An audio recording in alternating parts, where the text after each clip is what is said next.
So let me give you exactly what happened and what went down. Number one, why were we going there? A friend of mine, not putting nobody's names out there, a friend of mine, which is a jazz musician, last time I was here in January, he played there.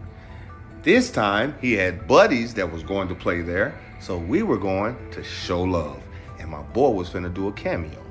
So when we went there, the owner, who was sitting at the door, just like he was last time when we went there in January, and I had my hat on, and nobody said anything.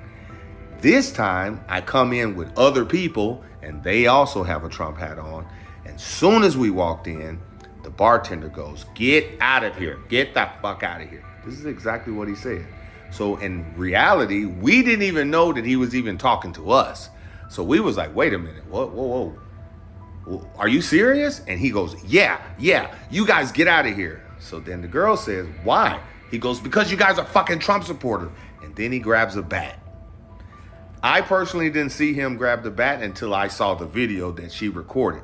Because as I immediately went to the owner who was sitting at the door, and I said, how are you going to allow someone to act like this in your establishment, and you know that this could get you guys in some real big trouble? The owner looked at me, walked out the door, and act like he was a customer because he didn't think that I was going to know that he was the owner. And I remember him from January. So I said to him again, I know you're the owner, and I know you acting like you're not the owner because of the situation. But because you acting like this, you have no clue who you're dealing with. So tonight, I'm going to make you famous. This is exactly what I said. On camera, you got the girl going back, like literally not even walking out. So that is a lie and is not the truth that we was there earlier. We misgenderized the bartender and then we came back with cameras. First thing first, we don't move like that. Second, we was literally just going to show some support to a jazz musician that we all love and all know, and we were just going to keep it pushing right after that. The guy got emotional because of the hats and lashed out, got a bat, made a threat. As we walked out, she went back in, did the recording, which is what everybody sees, and if you have not watched it, go watch it. The situation raises questions about the legal grounds for refusing service. Under federal law, businesses categorized as public accommodations cannot deny service based on race, color, religion, or national origin. However, political affiliation is not a protected class under these statutes.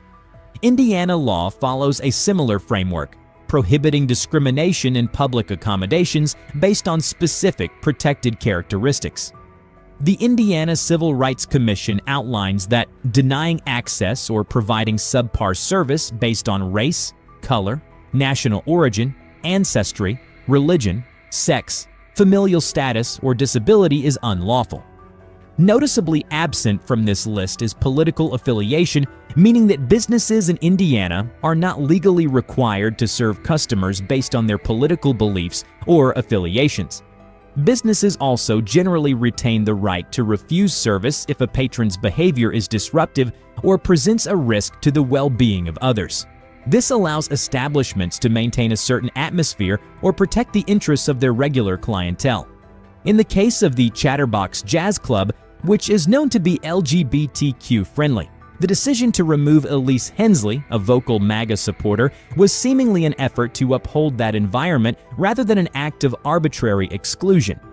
The legal precedent surrounding such incidents is complex. Many conservatives have championed business owners' rights to refuse service in the past, particularly when it comes to religious objections, such as the 2018 Supreme Court case Masterpiece Cake Shop versus Colorado Civil Rights Commission, where a baker refused to make a wedding cake for a same-sex couple. Now, the same argument is being used in reverse. If businesses can deny service based on religious objections, can they also refuse service based on ideological opposition? At its core, this raises an important question. Should businesses be neutral spaces that serve everyone, or do they have the right, and perhaps the responsibility, to enforce an ideological stance in order to protect their core customer base? For more stories that break down the cultural conversation shaping America, don't forget to like and subscribe to Trend Feed. One MAGA straggler turns into 5, then 10, and next thing you know, the jukebox is permanently stuck on Kid Rock's greatest hits, and suddenly, it's not a safe space anymore. It's an alt-right watering hole. The bartender knew that. They didn't just react to Elise, they reacted to what she represents, and that's why they weren't about to let her stay.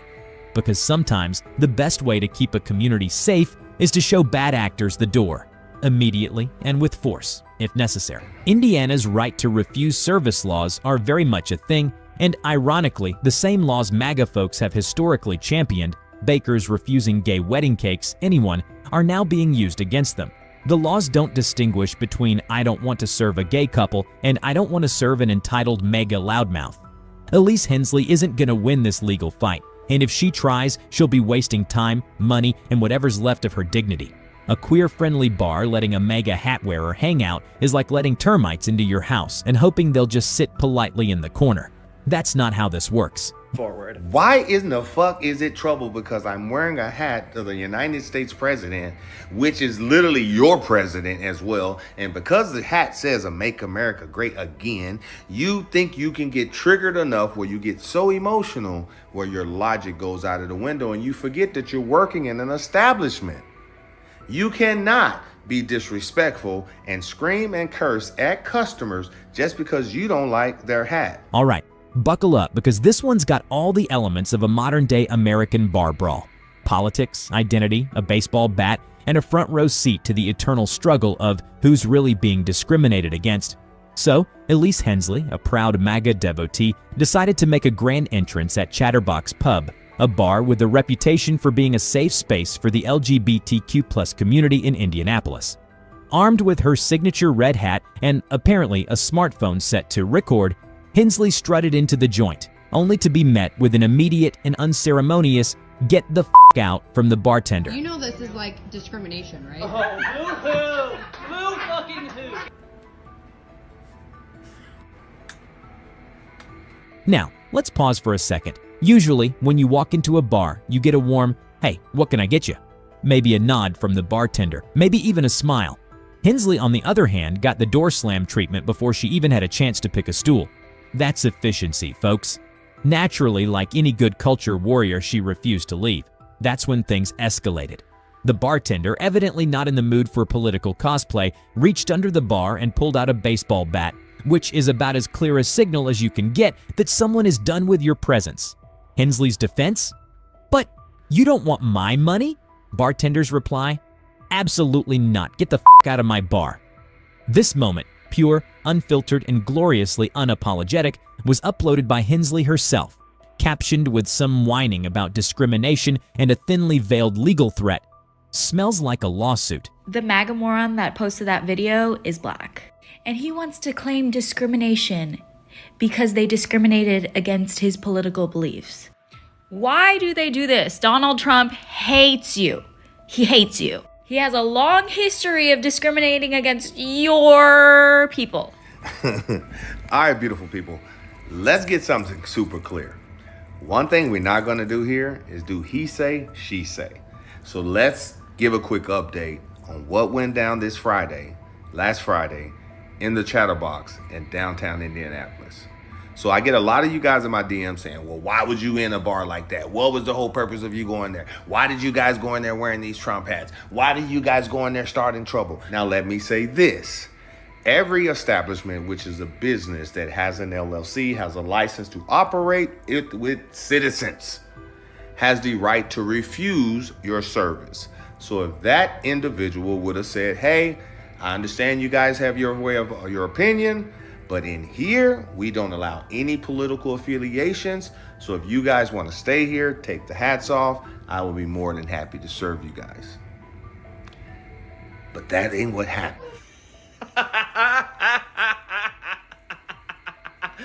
You walked into a gay bar wearing a Trump hat and are shocked that they told you to get the fuck out?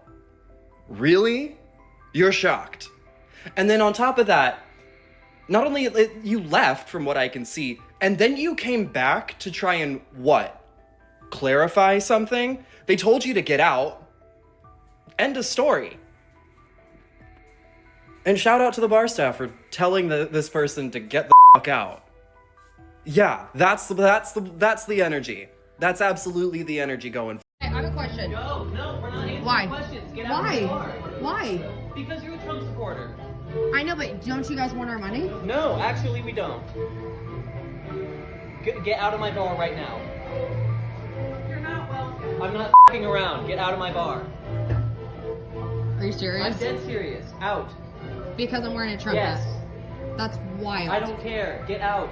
We can call the police, or you can just leave. You know this is like discrimination, right? Oh, boo-hoo! Boo fucking who! Get out of my bar.